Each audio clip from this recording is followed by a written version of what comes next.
when it wasn't called that.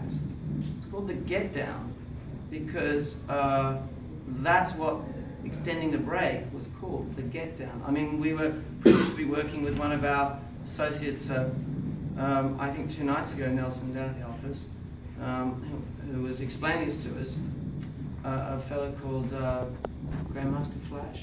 He knows something about the Get Down. A little bit. Right, just a little bit. I'm still looking for DJ lessons, right? But, so, let me say this.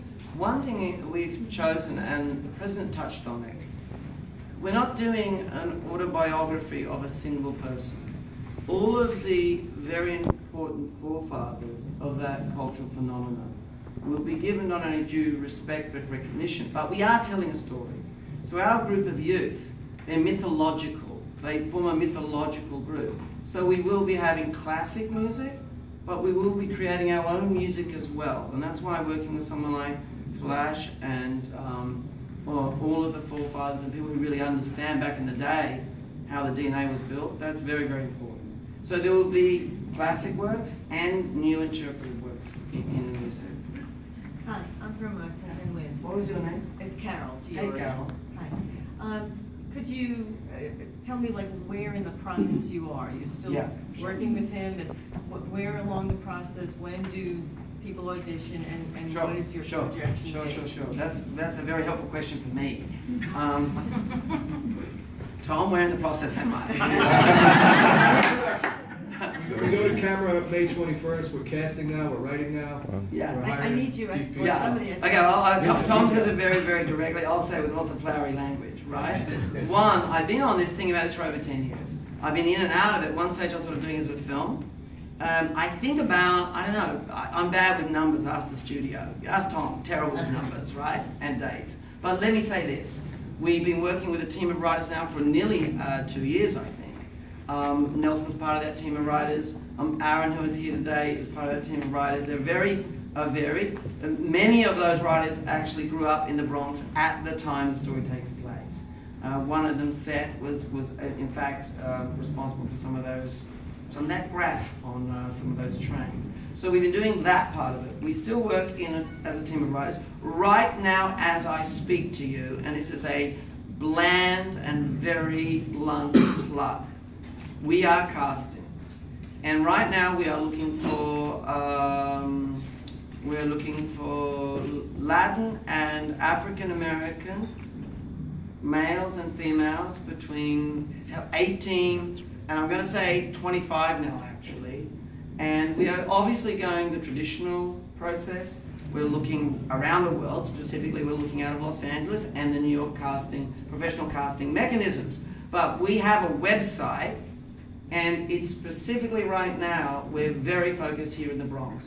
So we're going to schools, we're looking, I saw someone yesterday who came in who's never acted in their life before, from the street, right? Now, acting first, it really helps if they can move, if they can dance, that's great. If they can rap, that really helps. And if they can sing, for the female role, having a voice at this stage really, really helps. So if you have a relative, right? I mean, no one will be denied sending in their video. We have a website, and this is where someone will help me. Do you want to come forward and tell me exactly what is it? Gracie, come and say it on the microphone. Come on, that's good. Ladies and gentlemen, the website person. www.thegetdowncasting.com. Now, once more, but slower, and action. www.thegetdowncasting.com. Awesome, bravo. So quite seriously, you go on that website, you will be told how to do it. You can even just do a video of yourself. Like get your iPhone. I mean, here's the power of the world we live in. Get your iPhone, right? Take your favorite scene from a movie, a rap that you do, a song that you do, and video. You are good at selfies. No selfie stick. Right? But exactly that. And I'm dead serious about it. We're doing flyers out in the schools. We even have our team out in the subway. I mean, the guys who showed me a video here, right? I saw one guy in the video, I went, did you get a name?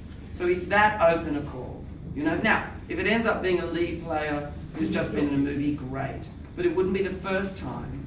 Certainly I've made a movie with a young fellow in Australia whose family had never seen a mountain before. And he carried a whole movie next to Nicole Kidman. So these things can happen, and we are very, very intense about finding new talent, and certainly for the Bronx. So the camera rolls, what was that date? May. May 21. May 21, and what is the projected finish date when? That's definitely the one I can never answer. I'll ask over there. November 16th we wrap, and then it'll drop sometime probably around August 2016. August 2016, that's tentative. And so the other 2016. I have, August what is 2016. the shape, the finished product? Is it going to be, you said it's not autobiographical of a particular person, but is it going to have a look of a documentary or of a actual story with an opening, middle? The part of that I can answer is, it's classical in story form, right? So it is about a group of teenagers, and it's specifically about a very intense friendship with two guys, and there's a girl involved. And one thing I will say, and I'm cautious about this because making this work is quite tricky, but at a certain point we cut between now and back in the day, and their trajectory through life. Now, they all go on different roads, and it is a story. I think their aspiration, their creativity, their gesture to say, look, we're in a very difficult time, and a lot of people are using the word no hope, but all they see is hope, all they see is possibility, and they create, and their creativity goes on to change the world.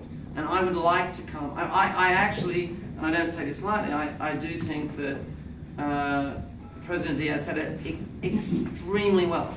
Like, that is the description of the show we're doing. Yes, it's coming from a time when the entire city was on its knees, when the entire city was broke, and when this particular borough was at its most difficult moment, and we cannot shy away from that. You can't show growth if you don't show the dust from which you're growing, right? But the other misperception, I really agree with this point here, is, yes, was there an area in the Bronx that was devastated? Yes, but there were also other areas in the Bronx which were flourishing. One of the great revelations to me in doing the research is that the borough itself, I mean, when I first walked on the Grand Concourse, my immediate feeling was, why does this feel so like the Champs-Élysées in Paris? I see some of you smiling, because the man who designed it right after the Champs-Élysées. I'm always staggered about the grand and beautiful buildings that are in the borough, and what's so great here, and I know that there's a program to make sure those buildings are being utilised and used, and I think this one's a pretty good example of it. So is it correct to say, because when I boil it down for radio, this is radio? Yeah. Okay. It's a non-fictional setting with a fictional, the girl and the boy. Yes, and yes, it's fictional. Yes, that's yes. I mean, when the president referred to it being mythological, it's a drama. Now, yes, it's a drama set in a very real world. Now, of course, we're going to have to do dramatic things in it. It's not a documentary. What I thought you were referring to was the visual and the cinematic style, and I can't answer that because I'm right in the middle of inventing it. Okay. Because one wants to see the full scope, I think, and I mean the scale, the scope, the epicness of it, but you're also working within physical constraints. Right.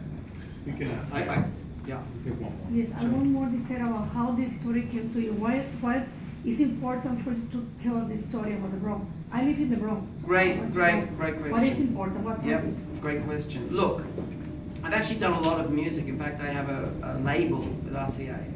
So, and I've produced a lot of music. So I've worked with a lot of people in hip hop. I recently did an album with Jay-Z for The Great Gatsby. Missy Elliott. And I love hip hop, I really do.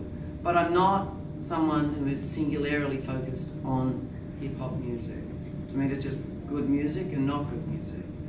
My interest came very early on from seeing, I guess like everyone, the images catch your attention, but also becoming fascinated with, and I think this is universal, every now and then in history, a certain place at a certain time, usually a place that is experiencing difficulty or destruction or an obstacle, for some reason, and I can't put my finger on it, the human spirit finds itself yelling out and saying, I am, I exist. There's a wonderful documentary called Wild Star, I think, and I might be wrong here, but there's a scene in it, and the mother's going, the young fellow's, you know, running around tagging his name everywhere, and the mum goes, well, his contention is he is invincible. I'm very worried for him. And the young guy goes, look, and she says, I don't know why he does that. It's dangerous down there. And the young guy goes, because, Mum, when I see my name up there, I am somebody. So what has caught my attention all these years is this spirit, this human spirit, this desire to say, you are, you exist. And out of it, through history, has come great creativity.